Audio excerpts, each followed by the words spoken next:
اعوذ باللہ من الشیطان الرجیم بسم اللہ الرحمن الرحیم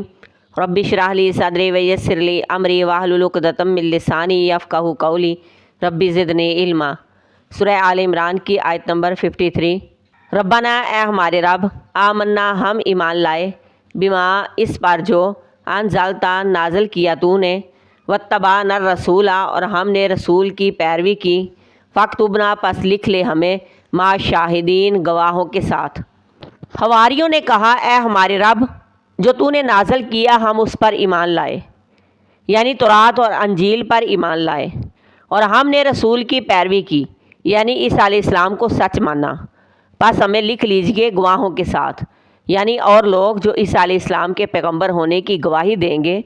اور ان کتابوں کو ماننے کی گواہی دیں گے، ہمیں بھی ماننے والوں میں شریک کر لیجئے، یعنی اللہ کے لیے گواہ بن کر لوگوں میں کھڑے ہونے والے لوگوں میں ہمیں بھی شمار کر لیجئے۔ اللہ تبارک و تعالیٰ اپنے دین کو دل و جان سے تسلیم کرنے کی جن لوگوں کو توفیق دیتا ہے وہ بڑے ہی اسپیشل لوگ ہوتے ہیں۔ دین کو قبول کرنا اور دین کو تسلیم کر لینا، دین کو اپنا لینا بڑی ہی سعادت مندی ہے۔ دین کو قبول کر لینا اور دین کے مخالفین کے آگے ڈٹ جانا، دین پھیلانے میں، دین کی حمایت میں پیغمبر کا ساتھ دینا بہت بڑی سعادت مندی ہے۔ حواریوں نے بھی اپنے پیغمبر کی اتباع کی اور پھر دعا کرنے لگے، اے اللہ، ہم نے مان لیا تیرے پیغمبر کو اور تیری کتابوں کو، اور ہمارا بھی شمار گواہوں میں کر لیجئے۔